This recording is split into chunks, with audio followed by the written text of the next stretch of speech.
Hello and welcome to Lantern Lane Stories. Tonight's story is The Gentle She-Wolf and the Twins of Rome. Hello, dear listener. Pull the covers up high, close your eyes if you want. The story will find you. Tonight we travel far, far away. We go to a country called Italy. Italy is shaped a little like a long boot. It has green hills, sleepy sheep, and a slow brown river. The river is called the Tiber. It is old and warm and kind. Our story happened a very long time ago, almost 3,000 years ago. Back then, there were no cars, there were no tall houses, there were only quiet hills, soft grass, and shepherds who looked after their sheep. Are you snug? Good, let us begin. It was night by the Tiber. The moon was round and white. It made a silver line across the slow water. Crickets sang in the reeds, the air smelled of soft mud and sweet grass. A small frog hopped across a wet stone. Plop! Then, around the bend, came something very small. It was a basket woven from willow branches. It floated quietly on the water. Inside the basket lay two tiny babies. They were twin brothers. Their cheeks were round and pink. A soft cloth covered them. They were sleeping. The basket bumped gently against the root of a fig tree. It stopped there near the bank where the moss was thick and green. "Hush," whispered the river. "Hush," whispered the leaves. The babies turned in their sleep. They did not know where they were, but the night was calm, and the basket was warm. Not far from the river, in the dark woods, a mother wolf woke up. Her fur was the color of warm bread. Her eyes were soft amber like honey. She was thirsty. She padded down the path to drink at the river, but on the way she stopped. She heard a tiny sound. It was a soft, kitten-like cry. "What is that?" she wondered, her ears turning. She followed the sound through the moss and ferns. She found the basket by the fig tree. She tilted her head and looked inside. Two tiny babies, pink and small, a little cold now because the night had grown chilly. The mother wolf had kind eyes. She did not bark, she did not growl. She lay down beside the basket. Her thick fur made a soft wall against the wind. She let the babies snuggle close to her warm belly. She licked their hair clean, very gently, just like she did with her own pups. "Sleep, little ones," her breathing seemed to say. An owl watched from a high branch. Its round eyes blinked slowly. The babies stopped crying. They tucked their tiny fists under their chins. Romans still tell this story today. They say a real she-wolf, a gentle one, kept those babies safe by the river. The wolf in the old Roman language is called lupa. That word just means she-wolf. You can still see her statue in the city of Rome. It is made of bronze and it is very, very old. Under her warm fur, the babies slept. The river hummed its quiet song. The night was calm. The stars were many. In the morning, the sun came up slow and pink. Mist rose from the river like soft white smoke. Small birds began to sing in the fig tree. A shepherd was walking on the hills nearby. His name was Faustulus. Faustulus had a brown wool cloak. He carried a wooden stick to help him climb. His sheep were grazing on the slope. They made small soft sounds. Ba, ba, but one little lamb was missing this morning. Faustulus looked everywhere for it. He walked down to the riverbank. The grass was wet with cool dew. That is when he saw something he had never seen before. A she-wolf was lying by the fig tree, and next to her, two babies in a basket. Faustulus held very still. "Oh," he whispered. "Oh, my goodness." The wolf looked up at him. Her amber eyes were calm. She did not snarl. She slowly stood up. She gave the babies one last warm look. Then she walked back into the woods. She moved soft as smoke. Faustulus knelt down beside the basket. "Hello, little ones," he said softly. "Where did you come from?"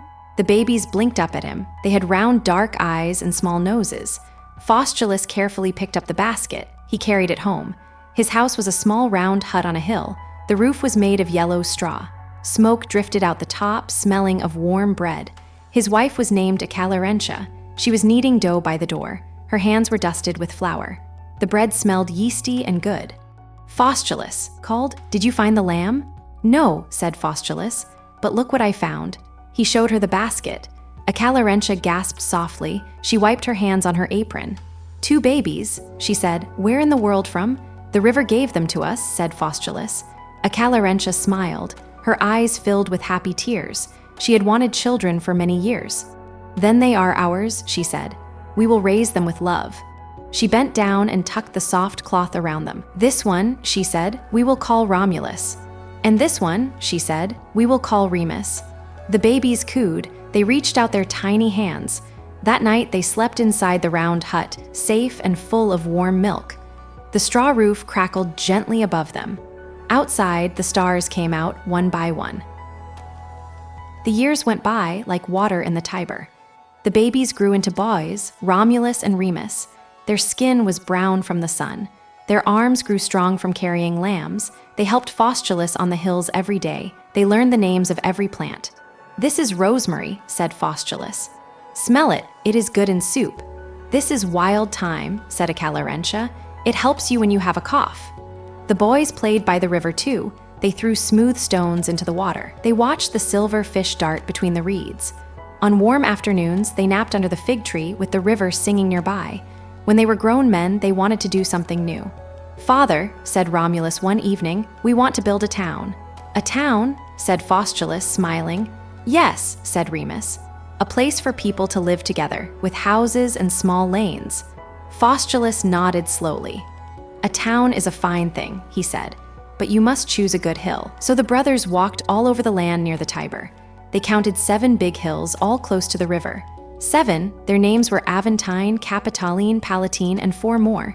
The boys climbed each one, they looked at the sky, they listened to the wind. Finally, on the Palatine Hill, Romulus stopped. "Here," he said, "I want to build here." The Palatine Hill had a wide, flat top. It was covered with soft green grass.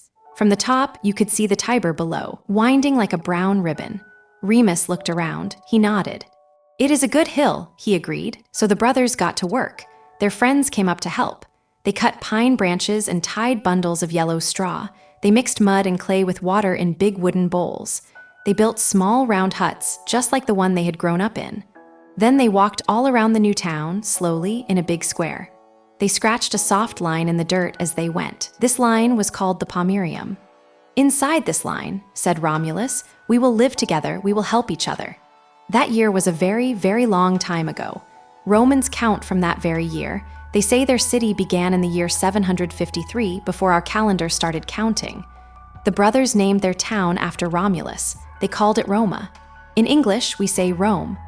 On the very first night, lanterns flickered inside the round huts. Babies slept in their mothers' arms. Sheep slept in their pens. Dogs curled up by warm fires. A soft wind blew over the Palatine Hill. Faustulus and Acca Larentia were old now. They sat together by the door of their hut up on their own hill. They could see the lanterns of the new town glowing below them. "Look what they built," said Acca Larentia. "All from a basket on the river," said Faustulus. They smiled at each other. The lanterns glowed warm and orange. If you go to Rome today, you can still walk on the Palatine Hill. You can still see the river. You can still see the old bronze statue of the gentle she-wolf. That little town grew year by year. It grew into one of the biggest cities in the whole world. But on its very first night, it was just a few small huts and a soft square in the dirt, and it was full of love. The lanterns dimmed. One by one, they went out. And so, Rome also slowly fell asleep. Good night.